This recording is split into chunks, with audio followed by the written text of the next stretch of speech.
Hello again. It is Wednesday, the 30th of July, and time for another edition of Wednesday with Walton and Reis. I'm Brian Walton, and with me is my co-host Kyle Reis. Welcome, Kyle.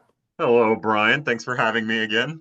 Of course, we couldn't live without you. Although we did for a couple weeks, it wasn't easy. So this comes to you every week at thecardinalnation.com in video form and in audio at the Scoops Sports Network and all your favorite podcast apps. But hey, you know that because you're already here listening to us. But to make everybody happy, we always share that information. So this is kind of a lull between, before the storm. Last week, the last couple of weeks, we talked about the draft and the impact of the draft, and a lot was going on there. That area is kind of quiet right now. Maybe that's going to perk up again soon. But the big thing, of course, the trade deadline coming up, and we're hoping that in next week's edition, there'll be a lot of new things to talk about there. But right now, we've got some news that's going on, some pretty important news. One of them is not good news, and that is Tekoah Roby had to have Tommy John surgery on his elbow. According to at least one report I saw, he may not be back until the start of the 2027 season. Mhm. He just had his surgery.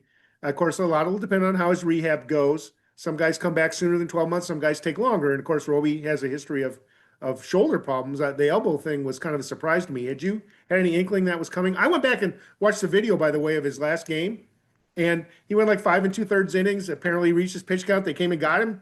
Looked like every other game, but here he is. He's out for now the next year plus. Didn't see it coming, Brian. I thought that maybe we were on the over on the other side of the hill from the injury concerns with him. I was really hopeful we get to see him in September. I think the fan base was really hopeful we get to see him in September with the Cardinals when the roster is expanded to 28 and the Cardinals could bring one pitcher and one hitter. It's a bummer we're not going to get to see that. And all it does is compound the incredible amount of nearly unprecedented injuries to pitching prospects in the Cardinals pipeline. I just think over and over, I don't think I've ever seen this. They're all different types of pitchers throwing different types of stuff at different velocities. It's not a cookie cutter type. It's not like the guys are being pushed harder than they normally are either.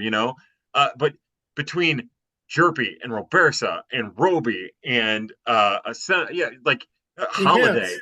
Take hands. yeah, whatever's going on with Hens, Shenwei Len, Lin, he missed time at the beginning of the year.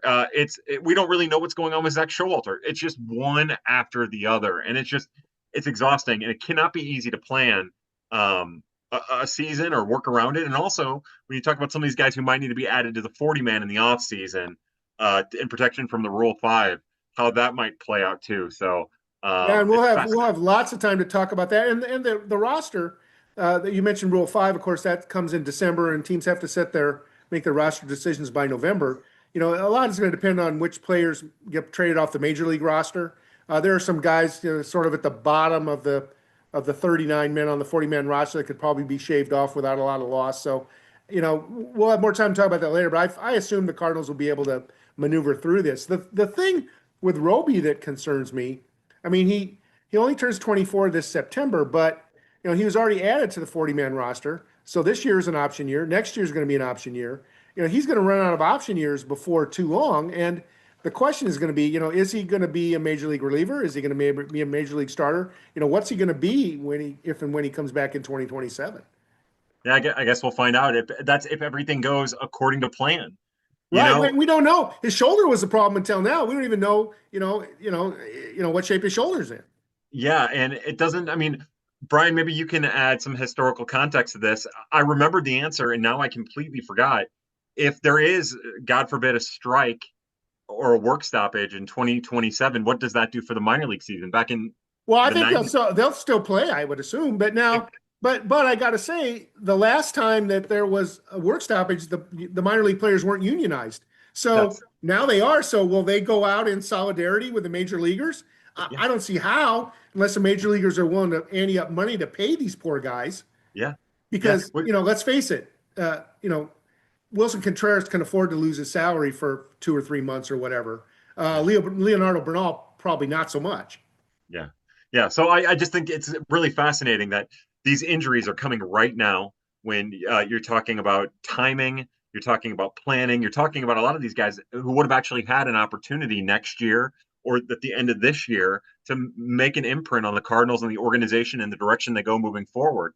and we're not going to get that. And really, even with the guys who went out for Tommy John earlier this year, you're hoping the end of 2026. I mean, you can accelerate the timetable if guys are recovering really well, but I would suspect we won't see Cooper Jerpy until August of 2026 if everything goes well.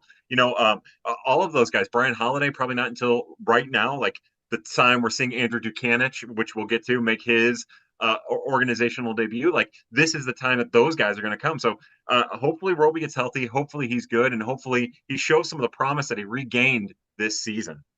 Yeah, and we'll talk more. Well, we'll come back. We'll come back more, talk more about the trade deadline later. But two years ago, of course, the Cardinals traded some pretty good pitchers, two relatively strong major league starters in Jack Flaherty and Monty. So, and they got like 10 players in return. 9 of them are prospects. And right now, Matt Swanson and Sajasi are like the only guys that, maybe will amount to anything now that Roby's in that group, but now he's hurt and out indefinitely. So, it's going to be interesting to see who the Cardinals bring in and whether they can help restock this top of the pitching, which right now the Memphis rotation has 3 guys that were basically picked up off the scrap heap. And that's not where you want to be. Yeah, hoping for the best, just hoping to help you claw through the season. I think as we talk about the trade deadline just a little bit, and I know we'll get to it later, but Matt Swanson brings up a really good point. Of all of the guys that were traded for on the 2023 trade deadline, he was kind of the forgotten man, right? He was traded for Paul DeYoung. DeYoung Yep. only went to Toronto because Bo Bichette got hurt. And if you were probably ranking all of the prospects that the Cardinals got back, he was probably the guy at the end. And right now, Matt Swanson is performing a very valuable role in the Cardinals bullpen. I And pulled up the data right here. Pardon me for interrupting, Kyle. yeah, no, Of the, please. of the 9, it was 9 prospects and John King, who of course was already a major leaguer at that point. And in my rankings at the time, Blake Newberry and I both ranked. We had Swanson of the 9 prospects ranked 8th. So only Sammy Hernandez was lower because he was a rookie ball guy at the time. So you're right. He was below Roby, Sajasi, Robersa, Kloffenstein, Prieto, Showalter, and even Drew Rom. Yeah. And of that group, he's probably the most valuable because, and I love Thomas Sajasi, but Sajasi is a redundancy. So that just goes to show you. As we talked about, Sajasi is going to be especially a redundancy if and when JJ Wetherholt shows up. Yeah. Yeah. Which seems like it's coming sooner and sooner, but we'll see. They don't really, we'll see how the season goes. I've also been somewhat critical, not critical, but I've been poking some holes in the Wetherholt thing just here and there. So we'll get to that, I'm sure. But Yeah, well, no, we can talk about it right now. I mean, okay. listen, Wetherholt's off to a great start in AAA. He's off to a great start, but we've seen guys get off to a great start in AAA before. I think he needs some time to get his feet in the ground. I'd actually like to see him go to the Arizona Fall League, and not put the major league pressure on him yet. But I don't know. Maybe the Cardinals view it as a way to sell some tickets in the later part of the season. I don't know. Brian, I do wonder if that's going to be the case. Yeah, my thing is I've been very, very particular about watching the pitches that he's doing damage on, because like tonight being Tuesday night, in his third at bat against Cade Povich, who is a minor league a major league fifth starter swingman type in the Orioles organization.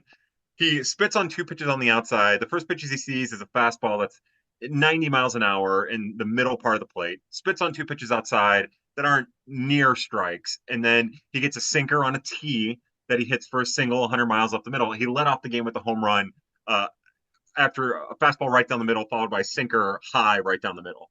And what I'm anxious to see is he's doing exactly what he does well. The reason he was drafted, he does damage on pitches in the zone. And not everybody can do that. And we've also seen players that can do that struggle to do that at the majors and also struggle to do that at the high levels of the minors. How's he doing with pitches high in the zone? So Brian, that's exactly what I'm building at. You read my mind. The 2 things that I want to see is I want to see how he responds to pitches up in the zone, and not just like 4 inches down below the top of the zone, which is what he's getting now. He's not getting anything at the peak of the zone. And if it is at the peak of the zone, it's above the zone, and not just barely above the zone, it's way above the zone. And that's what's happening on the outside of the zone too. He gets a sweeper rather, and it's 2.5, 3 inches off the plate. That's in the major leagues, that pitch it's an inch off the plate. And so all I'm trying to say is the things that I want to see and how he reacts to and how he adjusts to, we're not seeing yet. We are seeing him do It's gonna take time. exactly. He's not even getting challenged with it, so there's no way to appraise it, and there's no sample there with that information. So that's what I want to see. He's doing exactly what they need him to do. He's And doing it's what he's not, let's face it, and it's not like Wetherholt is going to save the 2025 season. He's not. exactly He's not. exactly. Brett, And now we'll see, if the Cardinals trade away a bunch of, middle infielders in the next few days and there's a need for him, maybe you look at it differently. But I mean, all this talk, and again, I'm getting into trade deadline, but all this talk about trading Brendan Donovan, I think is ridiculous. yes. If I'm another team and the Cardinals call me up and say, "Hey, what do you think of Steven Matz?" I'm going to say, "Well, Steven Matz is fine, but what about Brendan Donovan? Because he's the Cardinals' best player. He's cost controlled. He's got multiple years before arbitration. Of course, they're going to ask about the best player. So the rumor mill's buzzing about Brendan Donovan. But if I'm Heim Bloom, whispering in Mozeliak's ear, unless they're going to get somebody really, really good, he's going, "Don't trade away my best young player. Yeah. Why would you do that?" Yeah, and arguably, if the reports are to be believed, the heart and soul of your club, there are just so many reasons to not trade him. You nailed it. If some team's going to give you a cost controlled, early 20s, developed major league pitcher and other prospects, then yeah, of course you think about it, you throw it around. That's not going to happen, not at the deadline. It might be a deal you can get done in the offseason. But Yeah. if you don't trade Brendan Donovan for anything less than at least minor proven major league talent. You don't trade a guy like that for And, prospects at this and point. let's face it, Kyle, this time of year, if you're a contending team, that's the last thing you want to trade away. Exactly. You're not going to want to trade Exactly. away good starting pitching. You're trying to get in the playoffs. Yeah. And I bet if you were to go to 2023 and you were to ask the Yankees if they could do Bader for Montgomery all over again, they wouldn't have done it because they ran into pitching problems down the stretch. Right. And even though Harrison Bader had a great playoff, he didn't do anything for them after that. And, back to 2023 for a minute. I've had a lot of people complain to me and say, well, if they wouldn't have got three guys for Jack Flaherty and they would have got one good guy, it would have made all the difference. Well, guess what? Baltimore didn't want to give up one good guy. Yeah. They're trying to get one good guy in Flaherty. They're not And trying to neither give did up other good guys. yeah. That's not that they're trying to give you a bunch of minor league, possibility guys. And nothing against Zach Showalter, who I think is the best of the three, although, he's kind of in this limbo land right now too. So anyway, I think this is a time of year when lots of imaginations run wild. And when we get down to, what actually happens, it's probably going to disappoint some people. But they do have some assets that are tradable, and hopefully they can get some good results for them. Yeah, I think the Cardinals aren't in a position where they need to tank or they need to buy. So what you do is you bide your time and you wait for the offers to meet what you need and what you desire instead of dealing with the frenzy that is the deadline, because the deadline is a frenzy. And also, it wasn't just the Orioles who weren't going to give one big amazing prospect for Jack Flaherty. None of the teams. Right. So you can only get the best prospects that you can get in a deal, and Yep. that's what happens. Yep. All right, so back to the news. After that was our Tekoah Roby line item, and we Yeah. covered the pitching pipeline and JJ Wetherholt and the trade deadline. But hey, that's exciting. This is Wednesday with Walton and Reis. We go where no man has ever gone before. Big news on Tuesday, and that is one of your favorites, Deniel Ortiz, was promoted from Palm Beach to Peoria, and there was a rumor about that Monday night, and that turned out to be true. And Ortiz now at age 20 will get a month plus at high A to finish his season, get acclimated to Peoria. I think it's a good thing. I mean, somebody was on the Cardinal Nation message board was kind of complaining, what, he only hit 287? Is that a big deal? Well, I went back and looked. The average Florida State League hitter is hitting 233 this year. So wow. yeah, 54 points better than the league averages. Yeah, that's pretty good.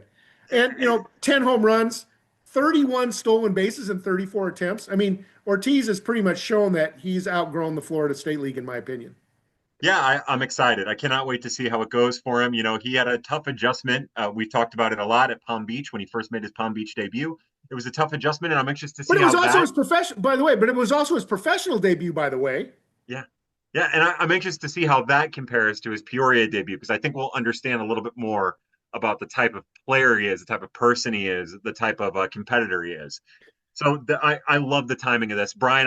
I mentioned it pre pod to you, but like I'm anxious to see if this ends up being the first domino in some of the 2025 draft picks finding their way to Palm Beach. Yeah, I have to hope that when the calendar flips over to August, we'll actually see some of these guys play. We got all this excitement about these new draft picks, and so far nobody's been activated yet, and not really sure yet what the plan is there. But like you say, hopefully there'll be some openings at Peoria, and we'll see at least some of the hitters get a shot at playing. I meant to look to see when Campos and Petrats made their debut because I felt like they're the first two. I could be wrong about that, but I think they were. I think it was in July. I'm pretty Yeah, sure it was in July. yeah. So again, that's a fun item note as we But compare that new was a player. different player development staff, right? Yeah, that's exactly what I was going to say. It's a fun note as we start comparing the player development notes. If I really had time, I would go back and see what Cleveland did with their draft picks because that would probably be the best, would be the best signal. But I haven't taken the time. I made a note of myself to do that, and I didn't do it yet. I didn't Um, do it either, Brian. and so Ortiz, you have in your top 20 in your most recent list, which by the way, Kyle shared the other day on social media on X. So if you want to see Kyle's most recent top 50, you can do that. I still have Ortiz at 32, but that was my June rankings. What I did this month in my July rankings was I didn't move any other players from June. I just inserted the draft picks from this year into it. But next month, excuse me, in August, I'll be doing some more shuffling, and I'm sure Ortiz is going to move up from 32 on my ranking. Yeah, and it was awesome to see not just about my social media posts, but awesome to see your rankings and my rankings compared to each other over at the Cardinal Nation. I enjoyed that article and your annotations, and Yeah, I thought that was fun, and I honestly I mind some of your comments from our podcast here as to your thoughts of some of these players. I think are very insightful, and frankly they're guys I haven't seen yet. And speaking of guys we haven't seen yet, Andrew Dutkanych, the seventh rounder last year, you have ranked 22nd. I have slid down into the 40s just because we haven't seen the guy pitch, and he was the guy that was the big Vanderbilt, big hopes for him at Vanderbilt. Blew out his arm, blew out his elbow, I should say, and had to rehab. Got back into action briefly in the Florida Complex League before it ended. Unfortunately, now the Florida Complex League is done, so players have to either work on the backfields or play at Palm Beach. And now Dutkanych is going to get his chance at Palm Beach, and probably, I would assume, will step into the rotation or at least start to pitch multiple innings. This is going to be the first time we've been able to see him. What are you hoping to see from Andrew Dutkanych here in the month of August? health. I'd like to see strikes. I think those are the two things. Velocity. Normally there's been a pattern when they start a pitcher out, their velocity is diminished. We saw them do that with Jack Finley. He'll start it like when he made his organizational debut, his Palm Beach debut at the beginning of the year, at the start of the season. His velocity was in the low 90s, and it's ticked up a couple miles an hour since. Dutkanych, in a lot of ways, is like the proto 2025 draft pick that happened in 2024. He was a big fastball, big velocity with breaking pitches to dream on that just needed a little bit of work, a slider in particular and a curveball to go with a high 90s fastball. So in some ways, especially if we aren't going to see the 2025 draft picks, the 2025 pitchers, because we don't know what's going to happen there. We don't know if we'll see Tanner Franklin or Liam Doyle or go on down the list. We don't know if we'll see any of them. But I think Dutkanych might give us an indication of what we will see in 2026 as those guys start to stretch out and make their organizational debuts, because he is very much cut from that cloth. Yep. Well, good perspective. So look out for that, Andrew Dutkanych at Palm Beach. Now, wanted to talk, Kyle, you had one of our listeners reach out to you and ask about Leonardo Bernal, who, along with Jimmy Crooks, are both top 10, top 6 or 8 prospects in the system on both our lists. What's going on with Leonardo Bernal right now, and should we be concerned? Yeah, Brian. So this gentleman brought it up to me, and he had some concerns about the slash line of Leonardo Bernal since, and I want to pull it up to get it right, since June 13th, Leonardo Bernal, and I don't have how many at bats or plate appearances. He has an on base percentage of 255 or of 0.278 and a slugging percentage of 0.255. And I had noticed that he had been struggling. I did not realize it had been that bad. Now, two things. The person picked that date because the day before, Bernal went 3 for 4 with a double and had slugged the ball. And that was enough to bring his average up to 278 and his on base percentage up to like 305 and his slug up to like 308. Well, to not cherry pick, I've got his July stat. If I had his August stats, I'd be pretty smart.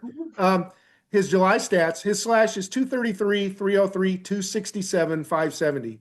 So Uh-huh. only two extra base hits all in the month of July. So Bernal's clearly ice cold right now. Yeah. So the two things that I've noticed that I wanted to go back and check. His walk rate is about 6 to 7% in the time frame that that gentleman initially brought up. So he's walking, his walk rate's down a little bit, but his strikeout rate is at about 14% in that time frame, which means he's not striking out too much. So our first indication there, if he's not walking more and if he's not striking out more, is that he's probably being a little too aggressive, a little not picky enough at the plate, hunting for his pitch. And then I'm thinking, well, I went back and watched a bunch of at bats, and he's swinging at good pitches. He's not really expanding his zone. He's getting a little deeper into counts, which is causing him to maybe chase a little bit more. But he's still chasing good, or he's still hitting and swinging at good pitches. What's happened, I think, is this is the first time we've seen Leonardo Bernal carry a full workload. He has been the primary everyday catcher at Springfield. Carlos Linares, one of my favorite depth prospects. I love the way he plays defense. Never going to see the majors, nothing like that. But has been on a time like has been the backup. He's been the Tony Cruz to Bernal's Yachty.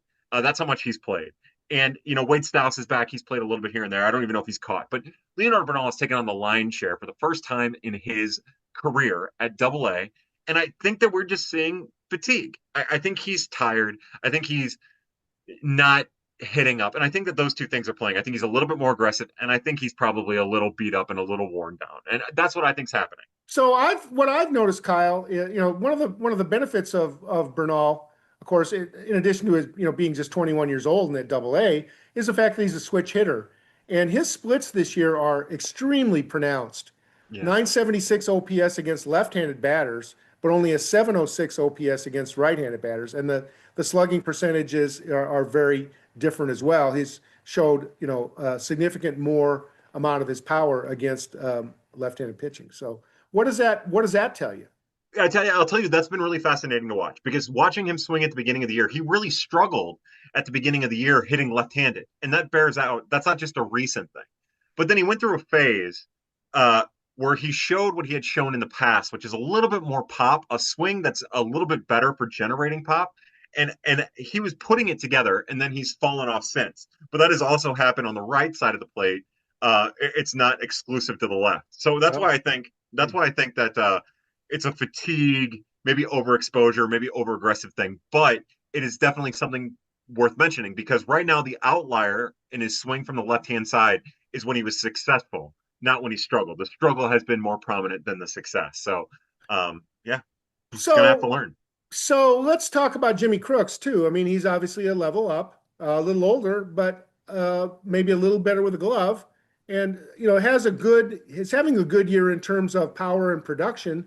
11 home runs, 63 RBI in 75 games, but his OPS is 752, not exactly tearing up the International League. Where do you see Crooks right now, and how do you rate the two? Yeah, for me, I like Bernal's upside. I think most people would agree that Jimmy Crooks is the more advanced catcher. Now, Bernal has a howitzer of an arm. Crooks has a great arm too. Bernal's is better. He's worked hard to make it better. Crooks is a better framer, specifically low in the zone. That's like the one major knock on Leonardo Bernal. I think everybody at this point views him as an average, slightly above average catcher in every other aspect of catching other than framing. Now, Jimmy Crooks is a really great framer. And I guess the next comparison is what I'm now calling the Pedro Pajes factor, the Pajes metric, which is how they handle a staff, because that'll keep you in the league longer than you should be. And as I apologize once again, I apologize to the Crooks family. I apologize to the Church family. I apologize to the You're not going to everybody. apologize to the Fetty family, though, are you? No, no, no, no, no, no, All no, right, no, all right, all no. right. But if everybody would be asked, they would say Jimmy Crooks has he's head over shoulders better at handling a staff. I can't speak for Bernal. All I can go off is some of the reports that he's made huge strides in that. We'll see how that bears out. But Yeah. I think when you're talking about raw talent, raw ability, Bernal has more raw talent and more raw ability than Crooks has. I think what Crooks is, it's obviously a collegiate draftee. He's more polished. Has Also a 2 little years older. has the age on him and has a little bit more trust. I think they both have quite a bit, and this is what fans are going to want to hear, but they both have quite a bit of development to get to the point where either should be considered for a major league role. Again, whatever happens in September happens in September. Both of those guys have to be added to the 40-man this offseason. So if your bat ends up being Jimmy Crooks and he gets a couple starts, that's fine. It's whatever. But neither of them are in a position at this point on the beginning of August, even though it's the end of July, the beginning of August of 2025, that they're in a position to be an everyday catcher for the Cardinals. Uh, Crooks needs to work on some of his discipline, his strike choice, his swinging decisions, and also probably get his arm a little bit more up to stuff, get his mechanics a little bit more in line. So they're both are the prospects they are. They both are top 7 prospects in the organization for a reason, because they are both going to be major leaguers. They're going to make a major league contribution. I still think Crooks' floor is Pedro Pages, and I don't have the slightest idea of what Bernal's floor or ceiling is. And it's something again to segue into the trade deadline, but to finish up our discussion here.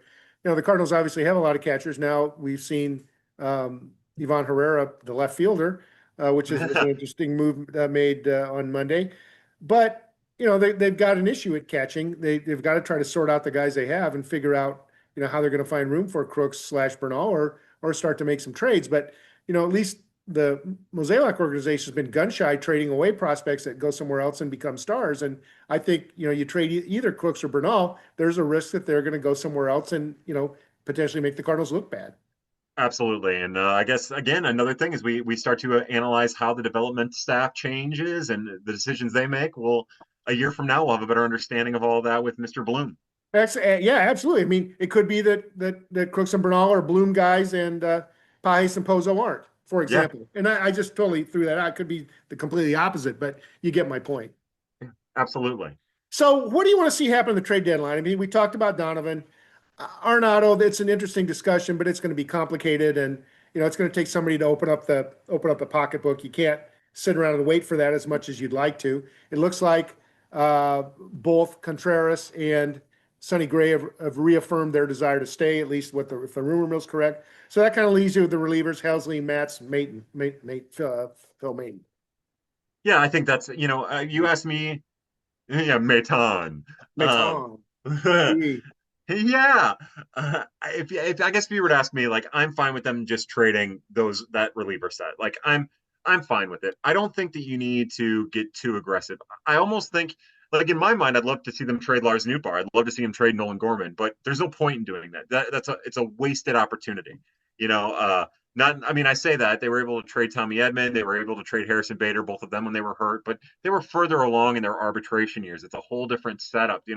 Nootbaar and Gorman are still so cheap, and I guess you still need to give them runway. So Mhm. for me, it just does boil down to Helsley and Maton and Matz, and I don't know what else they could possibly trade outside of that.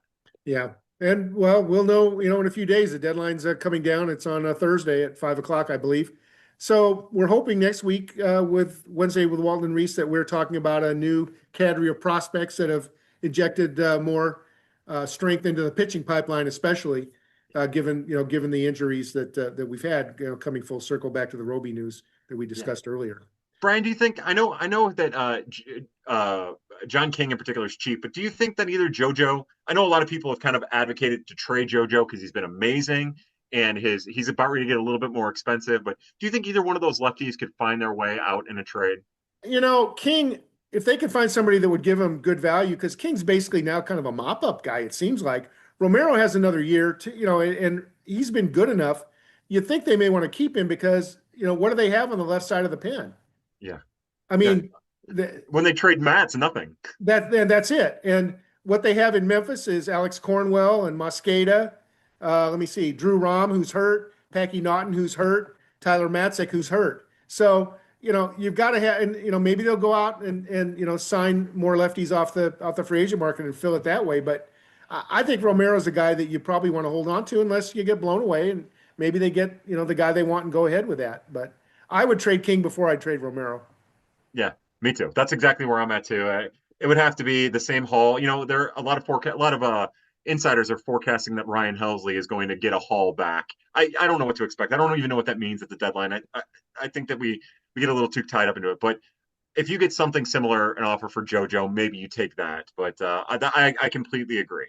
Yeah, yeah, and I think there'll be a lot of demand for Helsley, and I think the Cardinals will probably pull the trigger, and he'll be a guy that probably wasn't going to stay anyway.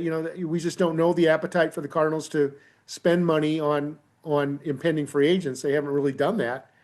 It seems like if they were going to try to keep Helsley, they would have done that before the year and done a deal like they did, with some of their other players earlier on, including Edmund, to buy a little more of their time, and they didn't do that.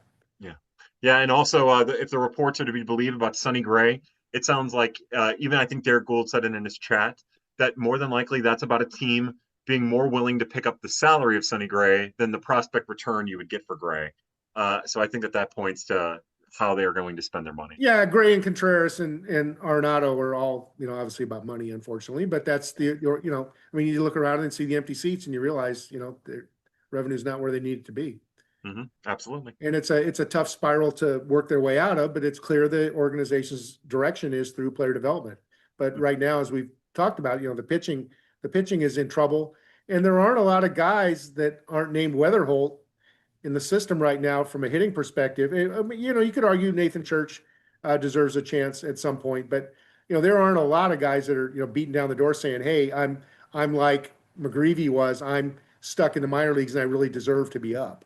Yeah, exactly. And on that note, I will cherry pick. Oh, he just singled. Never mind. Dang it. I was hoping I could just hate on Nathan Church a little bit more, but he just had a 100-mile-an-hour single up the middle, I believe. But speaking of cherry picking stats, he's been pretty terrible over his last 10, except for he's not striking out. So I'll leave you with that. And he hasn't been playing every day either. Yeah. Yeah, it's been weird, right? Yeah, he spent some time, and I'm kind of surprised about that. But I mean, no offense, but what do they need to see from Michael Ciani that they haven't seen already? Right. I think maybe they're hoping somebody trades for him. Maybe, maybe they can get something. I mean, a team that wants a late game defensive replacement who unfortunately, can't hit at a major league level well enough to start. Yeah, they love a good player to be named later, potentially, and maybe not. Who knows? Yeah, speaking of that, we don't know if there is a player to be named later in the Fetty deal or not. Depends on who you ask. But again, I wouldn't worry that might be the next Albert Pujols somehow coming into the organization. But you got to feel for the Atlanta Braves. You talked about pitching injuries. The Cardinals have been really healthy. I mean, they are where they are in the standings, and that's with pretty much all hands on deck. Yeah, Gorman and Newbar are out now, but the pitching side, Zach Thompson's pretty much been it. I mean, they've been at full strength, and maybe that's one of the reasons they've been able to maintain a 500-ish record. But if you look at the Atlanta Braves, where Fetty went, all 5 of their starting pitchers on the opening day rotation are out for the year. They're not just out; they're out for the year. Terrible. So you got guys like Sale and Schwellenbach. I mean, they get some pretty good pitchers in that. And and guess what? When the Cardinals played, the Braves still took them 4 out of 6. So yeah, terrible, absolutely terrible. Maybe the Cardinals had to sacrifice all their prospects, the health of all their pitching prospects, to make it through the major league season healthy and intact. Maybe that's it. So with that, we will close this week with Wednesday with Walton and Reis, and we will see you post deadline the first week of August. Check back then. Thanks.